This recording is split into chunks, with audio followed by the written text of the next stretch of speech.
news comes first. This is ABC 7 Extra. Good evening, I'm Saul Saenz, and this is ABC 7 Extra Sunday edition. Thank you for staying up with us this before the start of your work week. Now, Red Sands in the far east side of El Paso County is a well-known spot for crowds to hang out, but the size of the gatherings who frequent for off-roading grows substantially on weekends and holidays. But so does the likelihood that an unfortunate accident, sometimes deadly, is right around some of those red dunes. A case in point, this year's 4th of July, when one person was injured and taken to the hospital after being struck by a vehicle. That person was seriously injured.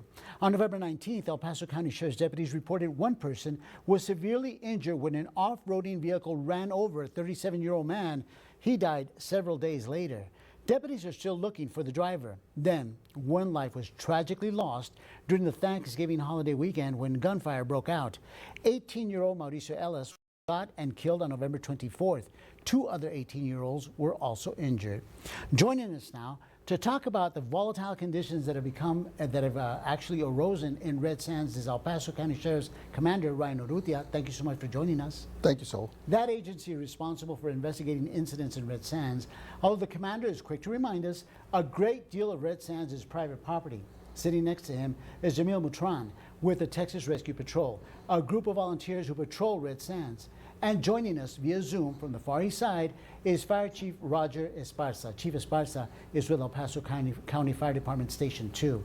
Thank you, gentlemen, for taking part on this Sunday evening and sharing this Sunday evening with us. Commander, let's start with you. Has the Sheriff's Office noticed an uptick in dangerous incidents happening out there in Red Sands?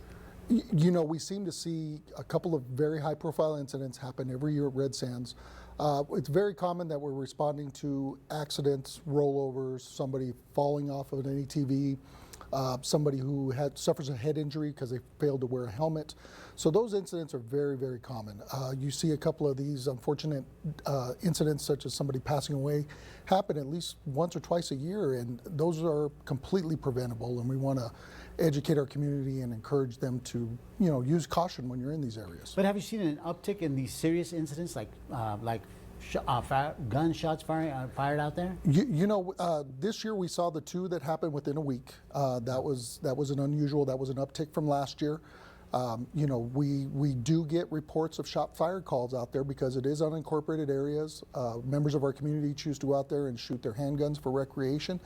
And they've got to be aware of where they're shooting, where those firearms are being pointed towards, and where those rounds will end up, because there are large groups of people out there choosing to go to that area for recreation. Mr. Mutran, how long has Rescue Patrol been patrolling that part of Red Sands, and is your group seeing an increase in incidents in Red Sands? Because you've been out there for a while. So we've been out there for approximately 7 years, and in that time period, we have seen an increase in attendance, and we have seen an increase in the unlawful discharging of firearms. Fortunately, people aren't getting shot or hit by those rounds, but we have seen an increase in that, and particularly after the SAC closed, we saw a lot of those elements that used to go to off-road at the SAC migrate over to the Red Sands area. Do you see a correlation? I do in the elements that are out at the SAC. It's a younger crowd. It's not your typical off-road enthusiasts. It's mostly individuals that are out there trying to party and drink and things of that nature. Chief Esparza, same question for you. Is the fire department seeing an increase, and how does your agency respond to those incidents compared to Texas Rescue Patrol? So I ran a report just before this meeting, and for the last 2 years, I believe we only have 25 calls for Red Sands. I think we've been holding steady for that amount for the past couple of years. So I don't think we've seen an uptick. We've seen different types of calls, and I think it's one of those things that we do need to keep an eye on. However, as Commander Urrutia said, that is private property. There is a very small stretch, which is a road, a county road, but it's there, but it's not completely paved. So it does create a problem for us to get back there. Is your response time increased by virtue of the fact that this is Red Sands, and that possibly you may not have the vehicles equipped for that? No, we pretty much have every vehicle that to get back there. We even have razors as well to get back there. El Paso County Emergency Services District number 2 has done everything we can to provide the necessary vehicles and equipment for our staff to go out there. as the responding agency for that area. Commander, does that present a problem for you for some of your vehicles that you may not be able to get out to the areas where these emergencies are happening because it's off-roading type of situation? You know, it absolutely does. You know, our traditional patrol vehicles are not equipped to respond to those types of areas. We have had to go out and buy specialty vehicles to be able to respond into these areas and provide, you know, responses for the community. So it does provide obstacles when there's so many people out there. Just getting to a location can be an obstacle for my officers, and we will continue to stay vigilant and, you know, search for other avenues to get out there and provide vehicles to my staff and to the community to make sure they're safe when they're out there. Mr. Beltran, contrary obviously to the Sheriff's Department, your vehicles are specially equipped for situations such as these, right? Well, we have a fleet of side-by-sides that are there on site, but even with the side-by-sides, there are areas at Red Sands that are even challenging for the side-by-sides to access. It's just a very difficult terrain. And I do want to note that the Sheriff's Department and the Fire Department have done an extraordinary job at Red Sands, and we simply provide additional resources, but they've done an extraordinary job, and they get into those areas. It's just the terrain itself, especially when it comes around July, when it heats up, all the moisture evaporates, that sand turns into the consistency of powdered sugar. And regardless of what type of vehicle you have, it's going to cause issues just trying to traverse through that type of environment. Got it. All right. We're going to take a really quick break, but when we come back, I'll ask my guests what can be done to make Red Sands safer for families who do go out there. The response when we come back. You're watching ABC 7 Extra Sunday Edition, where news comes first. Eat big, spend small. Eat that big, oh my, Carl's Cali Classic Charbroiled Burger flavor. In a full meal combo with small fries and a drink for just $5.99. Big, small, win, win. Buy El Paso Day is here. Think local first when shopping for your loved ones this holiday season and celebrate Buy El Paso Day on Saturday, December 2nd. Shop at participating businesses on Buy El Paso Day for a chance to take home a free limited edition stadium bag and t-shirt. Follow Buy El Paso on social media to win gift cards from your favorite locally owned stores. When you buy El Paso, you heart El Paso.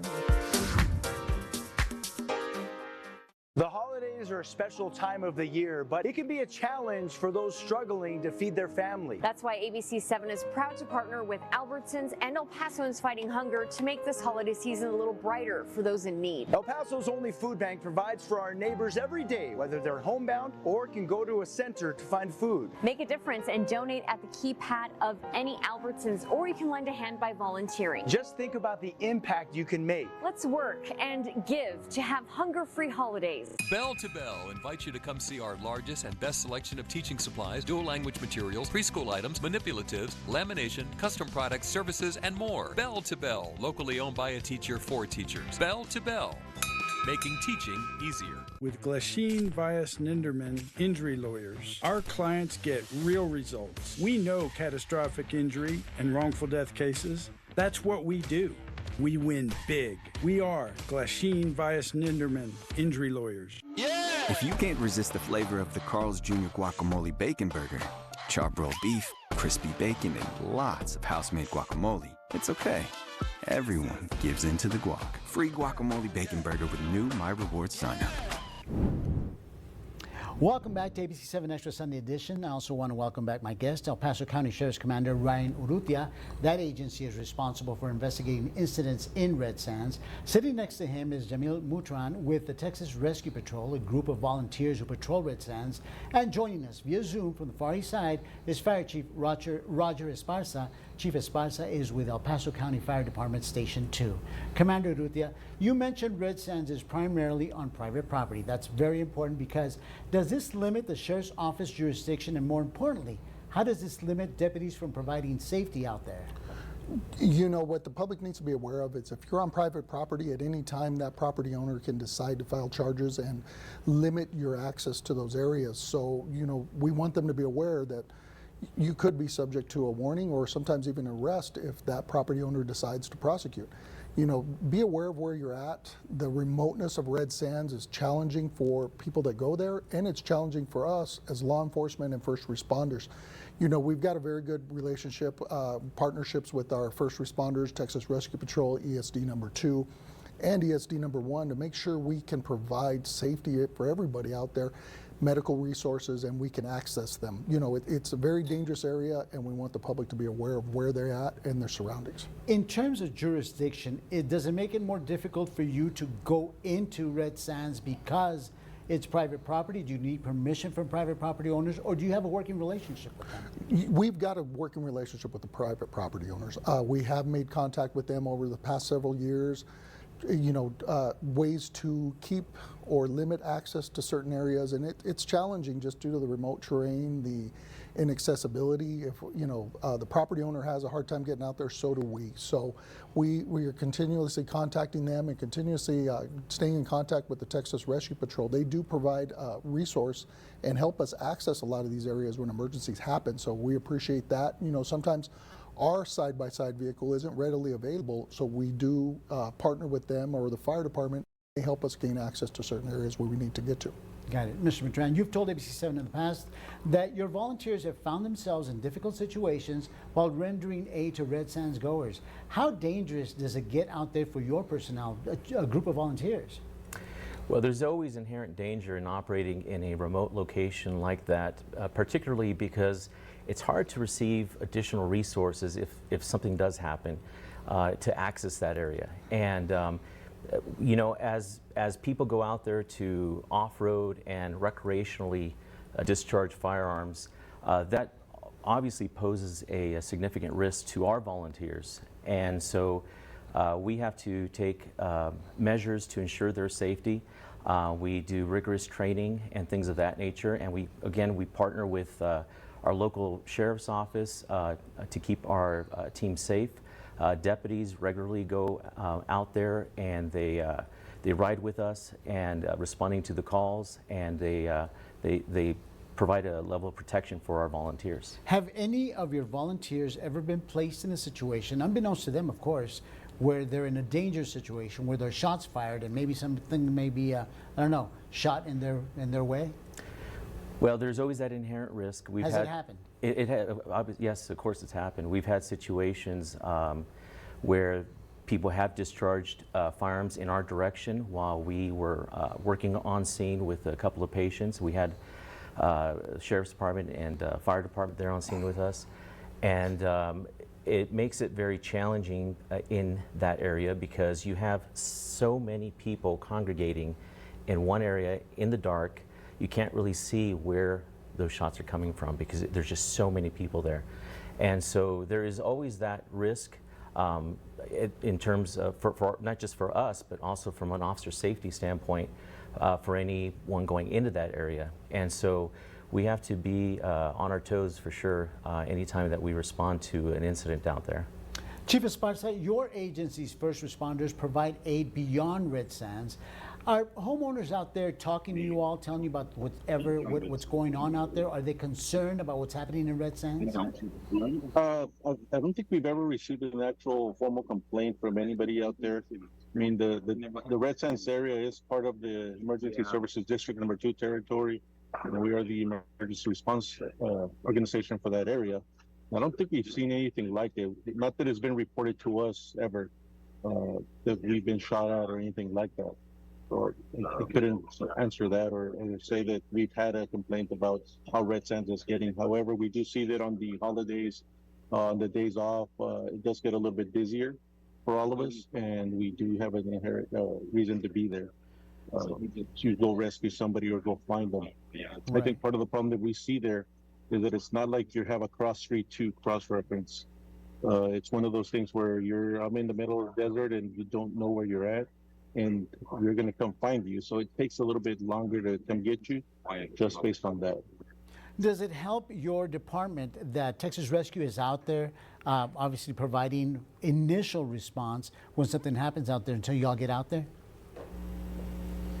Sometimes it could be a very good thing, and sometimes it could be a bad thing. Because we want to make sure that everybody is calling the 911 system that's been set up by the federal government for for emergency services. We want to make sure that everybody is headed in the right direction and to be able to encompass that emergency initiation.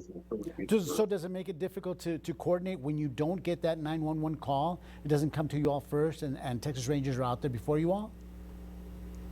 I believe that is going to be part of the case. If the fire department's not out there, is we never received the call, and it could be because we never actually got the 911 call activation. Got it. Okay. Well, still ahead. Should an uptick in dangerous incidents at Red Sands trigger an increase in resources to that part of the county? Also, is this the only trouble spot in that part of the county? We'll find out when we come back. When you live an active lifestyle, it's important to stay healthy, and making the right choices for you and your family is everything.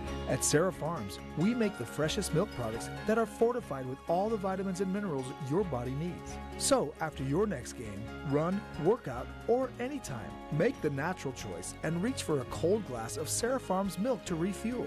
Sarah Farms, local, fresh, and good for kids of all ages.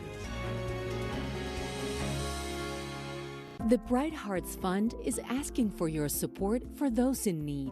Even as temperatures begin to cool, your generosity will aid those still struggling to pay their electric bill or at risk of disconnection. Your donation will help the most vulnerable keep the lights on. And to do their part, El Paso Electric will match every dollar donated. Please give what you can, because we shine our brightest together. Donate at epcf.org/brighthearts.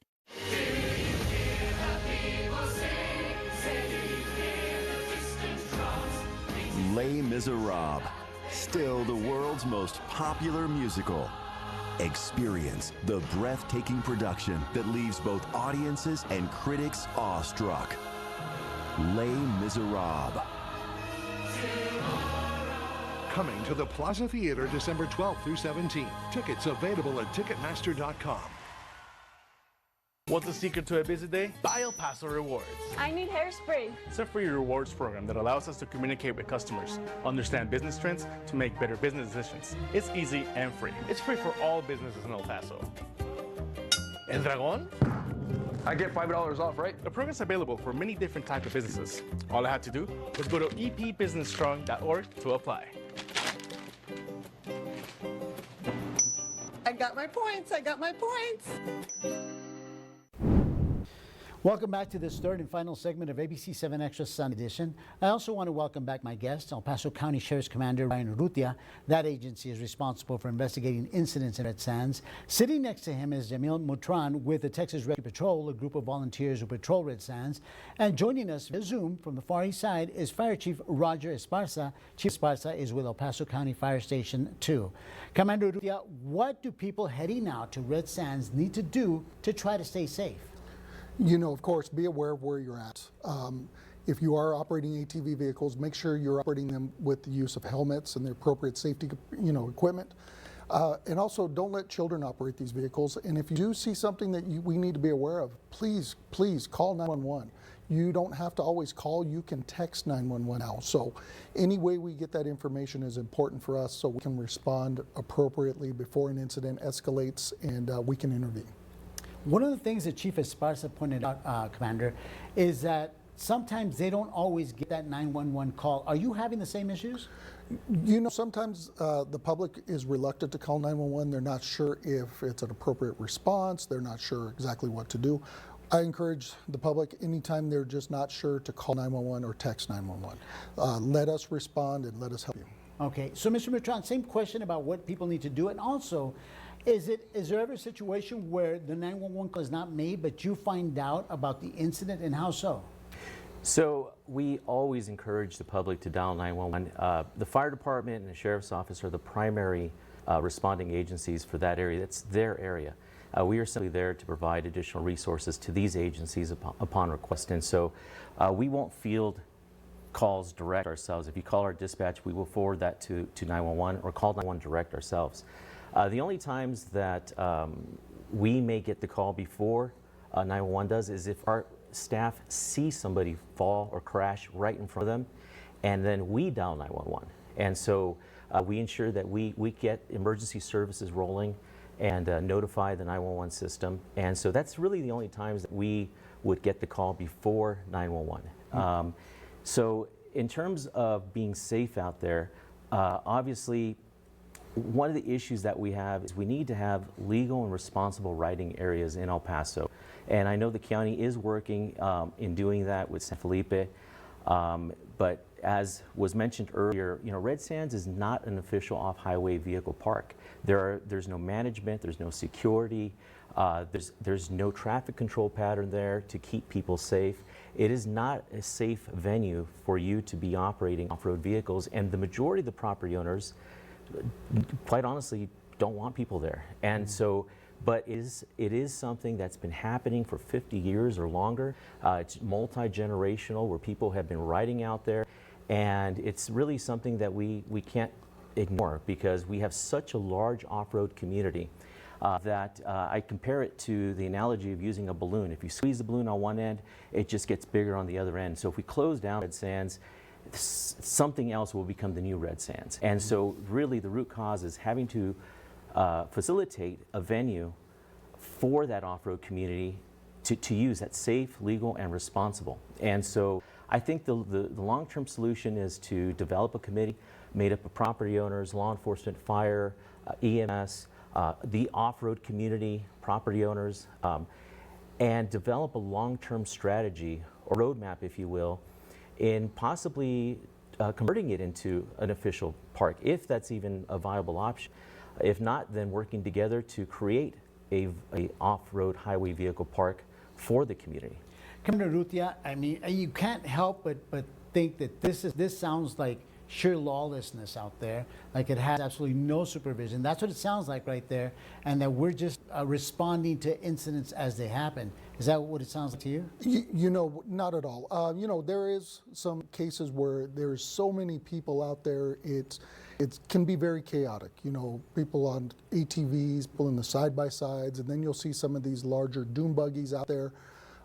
You know, so it is a very hectic area to be in. We have actually purchased side-by-side vehicles to make sure we can get in there as a sheriff's office, and we have ATVs as well. So, you know, everything's a challenge out there. It's not a quick solution to solve what's going on at Red Sands, but we are working. We have been continuously communicating with our partners, with the county commissioners, to make sure we can get in there and provide safety and resources to our community. And given the number of incidents happened just this year alone, can the Sheriff's Office declare that area a danger zone to visit? And more importantly, what can the Sheriff's Office do to put property owners on alert or on notice when these type of situations are just continuously happening? Are they liable for anything that happens out there? You know, it's like any property owner. If somebody gets hurt on your home, it's the same liabilities. I mean, so these private property owners, you know, are aware of what's going on, and just to the vast nature of that area, it's really, you know, they've been challenged with how to secure their property as well. And we're partnering with them, making them aware of things that happen out there, large gatherings, somebody gets hurt, and unfortunately this last week we saw somebody lose their lives. Totally preventable, and we want to be, you know, stay in contact with community stakeholders to prevent these incidents from happening. As a follow-up, can those property owners shut it down and say, too much is going on, I'm being held liable, we're closing this off to the public? Can they do that? Oh, absolutely. Any property owner can secure their property and prevent anybody from entering there. So that can happen at any time. It would just be up to the individual property owners to do that on their property. Yeah, Mr. Mutron, your idea was to form some sort of group that can either supervise the area, if not police it, supervise the area. Have you expressed these concerns to either county commissioners or anyone else so that that place can be safer? You know, I've been out there for 12 years. My organization has been out there for 7 years. And over the last 12 years, I've had discussions with different county commissioners because there has to be a solution. It's a very challenging problem in that there are multiple property owners. Many of them only own small parcels of land, and it's a collective, it's a collection of different small, tiny parcels that make up Red Sands. Red Sands is not owned by a single person. It's owned by multiple people, and the sand dune area alone is owned by 30 or 40 different people. Wow. So to get the consensus to have them all work together to turn it into a park, that's very challenging. Yeah. So that's why there has to be some dialogue, there has to be communication where we work together to create a solution. Is that solution to turn it into a park? I don't know. But we need to start having that conversation, because we're going to go another 50 years with people going out there, Right. and there's still no solution. Solution being is we need a legal, responsible, lawful place to ride, an off-highway park, whether that be in San Felipe, whether that be in another venue. But there has to be a location for this huge, huge off-road community to be able to go out and perform these recreational activities. All right, Mr. Mutran, Commander Urrutia, thank you so much for taking time to talk to us. I do want to apologize to Chief Roger Esparza. We did lose the Zoom communication, but we do thank you I thank him for joining us for those first two segments. Thank you so much. Thank you for joining us. You just heard the advice from first responders and volunteers who patrol that area. Take precautions when heading out to Red Sands. I'm Saul Saenz, and this has been ABC7 Extra Sunday Edition. Good night y buenas noches. Thank you for watching. ABC7 News is now available on any of these streaming services, as well as the KVIA News and KVIA Weather and Traffic apps.